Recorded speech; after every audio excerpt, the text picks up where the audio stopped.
What part of adulthood still confuses you?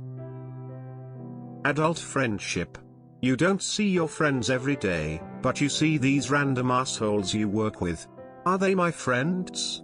I don't even like them that much. I tell my wife I have no friends and she says, what about people you work with? I tell her those people are acquaintances. I thought acne was supposed to only be a thing during puberty. I was lied to. Not only that, but someone failed to mention acne scars to me. I would have taken a lot better care of my skin even when it was a losing battle. I didn't have much acne as a teen, some spots here and there.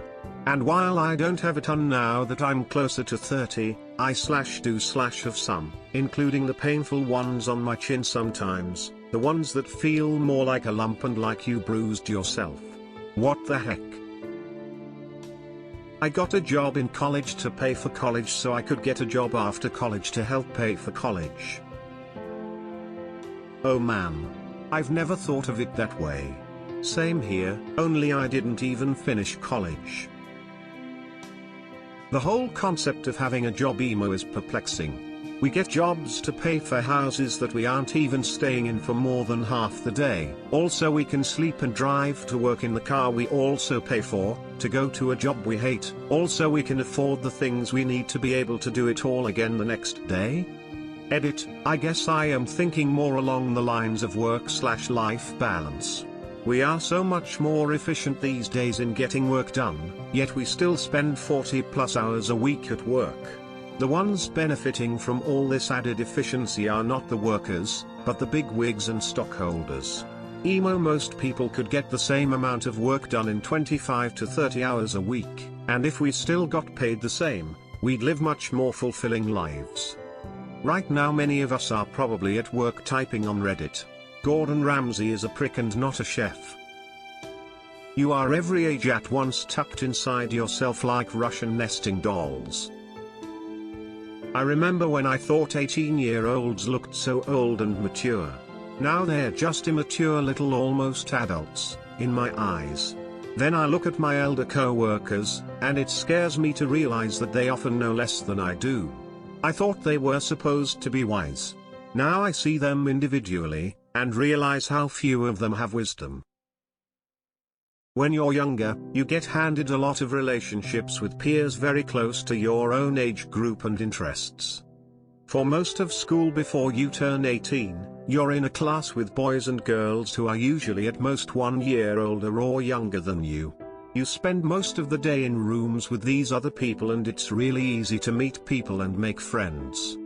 In college, you trade off a little bit of that forced interaction for more freedom. But, you still have things like dorms, fraternities and sororities, parties, and classes with men and women who have similar interests. It's still relatively easy to find friends your own age and even find a significant other in college. Once you leave college and most of the world treats you as an adult, the ease of creating relationships is much harder, I've found. I have to actively seek out people with similar interests and not all my hobbies encourage large groups with big interaction, and many similar interests have a lot of variance in demographics. In school, it's easy to take it for granted that you are surrounded all the time by potential partners for a relationship. As an adult, I spend much of my day with co-workers who are married, in relationships, way out of my age range or interest, or simply aren't compatible. A number of people just want to leave work and go home to their families and not interact with anyone at work. And a lot of companies discourage relationships in the workplace. Hanging out with friends is much easier as a kid. Socializing as an adult requires a lot more deliberate planning. How does everyone else not go insane from the stress? What's the point of trying when nothing's ever really good enough? If you don't work enough, you're a slacker. If you work too much, your priorities aren't in order. I don't understand how people can afford to travel or buy expensive stuff. But most of all, I can't understand why people are terrible to one another. Why do couples cheat? Why are people deceitful and cruel? Why? It really is unacceptable. It's become totally reasonable to spend 8 to 12 hours per day, 5 to 6 days per week of the prime time of our lives working just for the money to both survive, and maybe enjoy the 2 days we get off of work, which are usually spent catching up on chores that you were too tired to get to after your shift during the week. We are in a developed society where computing and automation has turned that 8-man-hour shift into the equivalent of likely over 24 man-hours, depending on the position, yet it is seen as lazy to suggest that we cut our work hours in half. Why? Why can't we, in the developed world, afford to work 20 hours per week so that we can have time to raise a quality family, live relatively stress-free? Better educate and nurture our children so that they turn out brilliant, with great empathy, furthering society into a peaceful and enlightened future. What, exactly, are we working towards?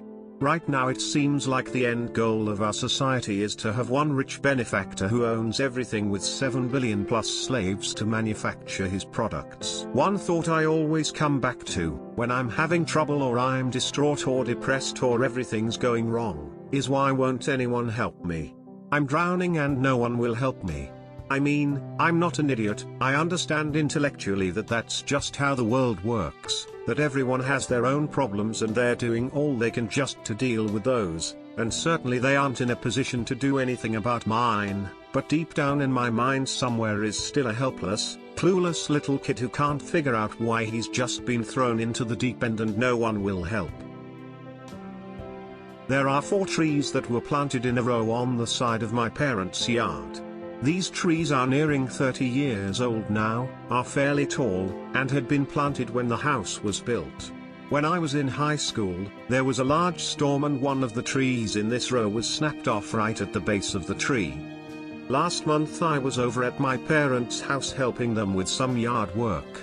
My father and I had finished what we were working on and were just standing around and shooting the breeze, when I noticed that all 4 trees were the same height, and the one tree that had snapped off in the storm 10 years ago was now as tall and strong as all the rest. My father thought about it for a minute, as he is prone to do, and said to me, "Let this be a lesson to you. Even though the tree suffered a horrific, life-altering event, it was able to come back as strong and beautiful as any other tree in this yard because it had good deep roots." He then looked at me and said, "Nurture your roots and you will be able to come back from anything." We stood in silence for a little bit looking at the tree before he said, "Let's go get a beer." This will sound strange, but what strikes me is how many of my friends seem to have given up and settled for a life they don't really want. Of course there are many people who are trapped by circumstance. But I'm talking about the guy who's in a relationship of several years with a girl he's not enthusiastic about, or a woman who's in a mid-level marketing job she can't remember why she began working, so they get drunk often to forget those decisions type stuff. I mean, geez guys, you can finally do what you want in life. Go do it. But I really underestimated as a kid how many adults are in traps of their own making. Taking risks is scary. Being single is better than being in a bad relationship, but worse than being in an okay-ish relationship. Being unemployed for a time is better than being in a horrific job if you can afford it, but worse than being in an okay-ish job. People aren't willing to leave the safety of okay-ish things and risk getting stuck in a bad place while they're trying to reach a better one. I also think it has to do with the way we grow up. Everything is handed to you, even challenges. You want to take honors courses? They're right there in the catalog, sign up. You want to try out for the baseball team? This is when tryouts are. And then you get feedback that lets you know if you did the right thing. If you got an A in that honors class, it was the right choice, but if you got a D, don't do that next time. Either way, next semester you can make all different choices if you want. Then you grow up. You know you're supposed to have a job and probably a relationship. You find those things. No one gives you a report card to tell you if you picked the right ones. There's no semester end that gives you the chance to change everything. You have to come to the conclusion on your own that you need a change and then decide on your own to make that change. Nothing in your life so far will have prepared you for this.